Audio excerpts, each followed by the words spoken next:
So, kung ngayon first 15 siya manganganak, ibig sabihin, hindi siya nabuntis nung nasumpitan siya, kundi nabuntis siya nung sinampahan siya ni Luffy.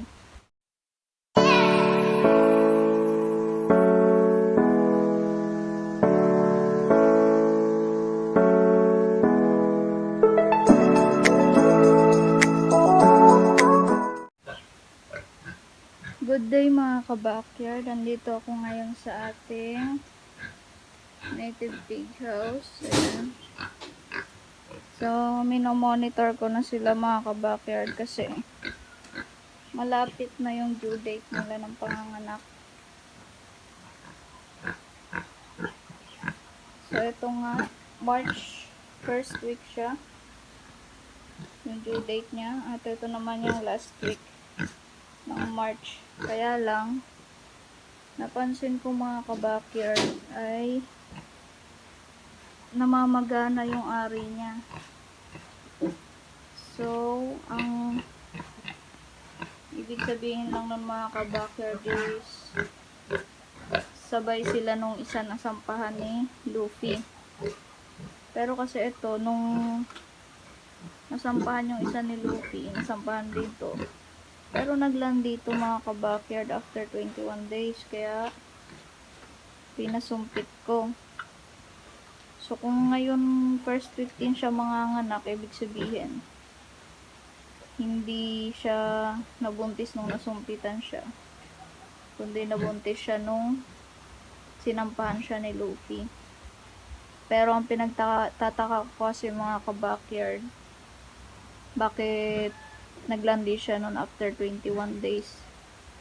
Pero hindi siya standing hit mga ka-backyard. Namagalang yung ari niya nung after 21 days, tapos ayaw naman niya magpasampa. So, pinilit ko lang na na sumpitan yun. Hindi siya talaga yung standing hit na hindi gumagalaw pag pag sinasampahan ganun. So, gumagalaw siya. Ayaw niyang magpasampa pero namamaga yung kanyang ari. So, ibig sabihin ng mga ka-backyard, nagkamali ako ng pag-observe sa kanya nun. Ibig sabihin pala nun, buntis na siya nung nasampahan siya ni Luffy. Pero kasi nakakalito kasi mga ka-backyard na maga din yung ari niya nung after 21 days eh. Kaya ang naisip ko is hindi siya buntis. So kung manganak nga siya ngayong first week ng March, ibig sabihin nga November 4 siya November 7 siya nasampahan. Kasi November 7 yun mga ka-backyard nung sinampahan ni Luffy yung isa doon. Sinampahan din siya ni Luffy nun kasi nga sinama ko sila sa isang kulungan. So yun din ang disadvantage mga ka-backyard pag sinasama natin yung barako sa mga inahin. Hindi natin na monitor yung eksaktong date ng pagsampa sa kanya. So ayan mga ka-backyard, kung mapapansin nyo, medyo namamaga-maga na yung kanyang kanyang ari. Tapos sinususo niya, ayan, talagang na, tayo na. So feeling ko mauuna itong mga anak kesa doon sa isa. So hanggang naman yung due date niyan hanggang March 4. So March 1 to March 4 yung waiting natin. Pag hindi pa nanganak yung isa ng March 4, pwede pa tayo maghintay ng 2 days pa. Pero kung hindi pa rin talaga nanganak, papaturukan na natin sila ng pampahilab kasi lagpas ng 117 days yun pag hindi pa sila umanak nun. So delikado na yun mga ka-backyard kapag ganun. So turukan natin ng pampahilab yun kapag ganun. Lalo na first timer tong mga to. So sana hindi magka-aberya mga ka-backyard kasi marami rin naghihintay kasi ng mga magiging biik nila.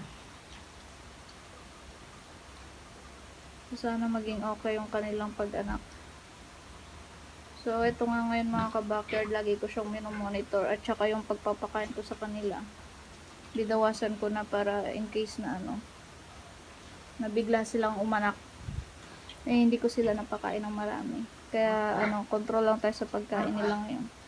More on Madre de Agua binibigay ko sa kanila. Konting feeds tsaka darak lang. Tapos binibigyan ko sila ng Madre de Agua para kahit pa paano hindi sila magwala. Kasi nagugutom yun sila eh.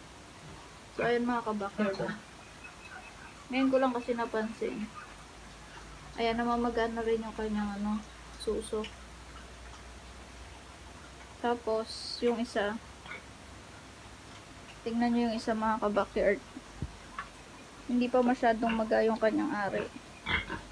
Pero maga na rin yung kanyang suso. Ayan o. Maga na rin. Kaya feeling ko talaga mauuna tong isa. Mauuna tong mga anak. Kasi doon. So, nire-ready ko na mga kabackyard yung mga gagamitin. Pamunas. Pamunas sa biik. Tapos, may naka-ready na rin naman ditong dayami. Ayan, nagpakuha na ako ng dayami. Para pag nanganak sila, hindi malamigan yung biik. Lalagay ko lang dyan yung dayami. Doon naman sila mga anak yan sa may dayami. Tapos, nagpalagay na rin ako dito ng ilaw. Ayan. May ilaw na dito sa may kulungan natin ng native pig. Ayan. May ilaw na sila. So, para ma-monitor ko kahit gabi makita ko. So, ito talaga, ito kasi sign ng ng malapit na umanak eh. Yung medyo namamaga na siya. Pag bukas, medyo lumaki pa yan.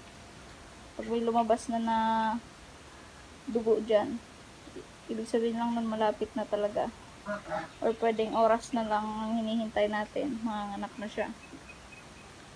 So, yun. Monitor ko lang. Para mabantayan ko rin mga kabackyard kasi mahirap pag pag umanak tong mga first timer na inahin. So, sana hindi sila yung inahin na na nangangagat ng biik. Pero hindi naman siguro mga kabackyard kasi sa tamang age naman sila nagbuntis. So, ito nga yung isa, kung mapapansin nyo, sobrang liit pa nung niya. Nung ari niya hindi pa maga. Pero yung suso niya mga kabackyard, tingnan nyo. Magang magana. Pero yung niya, hindi pa masyado. So, feel ko talaga mauuna siya. Kasi malaki na yung yun, Nalata-latado ng maga eh. So, ayun lang mga kabackyard. Update ko ulit kayo niyan kung sino mauna dito sa dalawang umanak. So, ayan. Mas malaki to, mas matangkad to kaysa dito sa isa. Ito naman, mas malapad siya. Medyo slim na matangkad siya. Ito, medyo mababa siya na malapad. Yan. Hindi sila magkapatid eh. Kaya kung sakaling may kukuha sa atin ng biik na pair, pwedeng pwede. Hindi sila magkapatid.